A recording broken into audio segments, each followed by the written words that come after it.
5 August পদত্যাগ করে fascist হাসিনার ভারতে পালানোর ঘটনা স্বাভাবিকভাবেই মেনে নিতে পারছে না ভারতের হিন্দুত্ববাদী নেতা নরেন্দ্র মোদি। হাসিনার পতনের পর নানা ষড়যন্ত্রে ব্যর্থ হয়ে সংখ্যালঘু নির্যাতন কাট খেলছেন ভারতের বিজেপি নেতা নরেন্দ্র মোদি।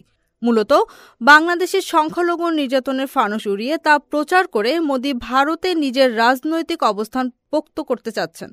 এজন্য তিনি বাংলাদেশের কিছু সেবাদাসকে কাজে লাগাচ্ছেন এবং দুদেশের কিছু তাবেদার গণমাধ্যম ব্যবহার করছেন। মূলত ফ্যাসিস্ট হাসিনার পতন মেনে নিতে না পারায় ভারতীয় গণমাধ্যম হিন্দু নির্যাতনের মিথ্যা গালগল্প ফলাও করে প্রচার করছে।